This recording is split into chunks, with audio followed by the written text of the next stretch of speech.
This is water, which usually boils at 100 degrees Celsius, and this is India, where some of the places has cracked a record-breaking temperature of above 50 degrees Celsius. Super early in the morning to everybody. This year, there is a sudden change in temperature can be observed. If you try to go to water, it is hot. If you go outside, it is humid, and if you try to sit under a tree, it is just a panic. Why this sudden change in temperature has laid world into another panic situation on the side of war? What is the cause and effect of this frequently sound term Super El Nino? Let's find out in the today's episode of Precise. Before directly addressing this term, let me share you an undesirable data which was caused due to similar effect of similar frequency which was destined in India in 1876, approximately 150 years ago. By then, 5 to 10 million deaths were faced.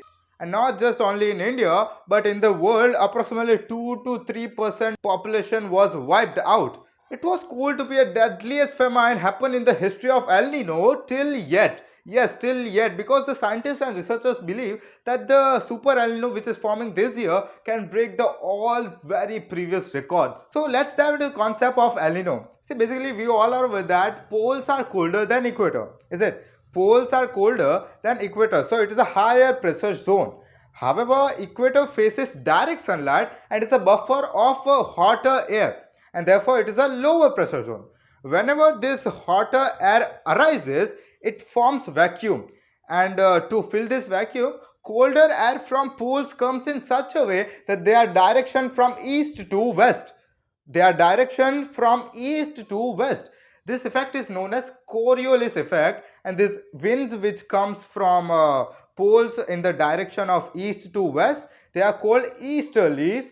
And after then, this winds were used by Portuguese to do trade with various countries, and therefore it was named as trade wind. Now, extreme heat rays touches directly to South America, and from these coastal regions of Peru and Ecuador, cold water comes over the surface, and hot air which was risen moves with the direction of trade winds towards Australia, and from Australia this hotter air moves upward and from monsoonal cloud, and this monsoonal cloud then helps India to have a good monsoon season. See, for India, there is two sources of monsoon cloud. First is from Arabian Sea, as at summer it becomes hot air buffer, and second is cloud which comes from Australia by the means of trade winds. Now, this is the regular seasonal cycle which happens every year and helps many countries to have a good monsoon season. But this time the thing is different. As I mentioned earlier that the trade winds follow the path from east to west, which now become poor to follow the same. So the heat waves which directly strikes the earth of South America gains no potential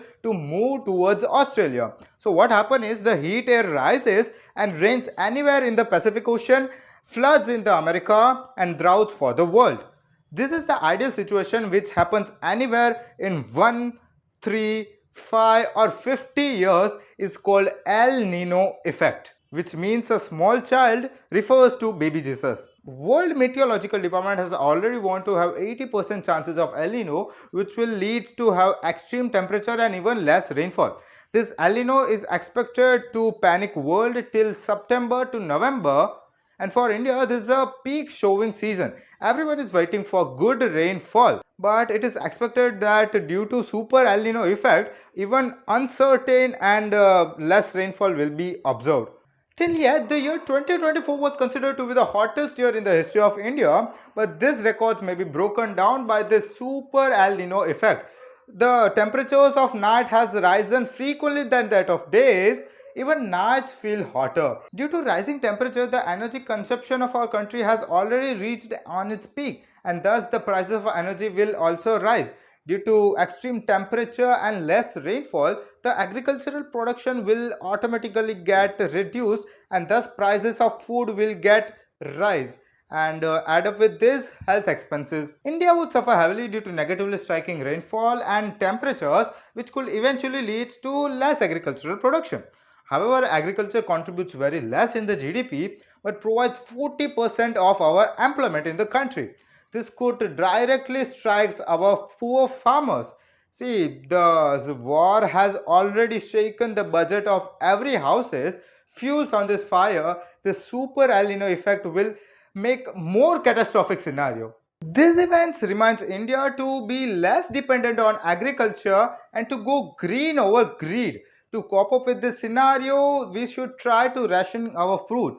We should avoid those unusual greeds which doesn't care for our life, for our nature, and eventually for our India. We should plant trees. And at morning, a concrete absorbs heat, but at night it releases heat. But trees could make our temperature as well as our health to be brave. We should try to adopt these all things personally, as we all are unique. Thank you so much.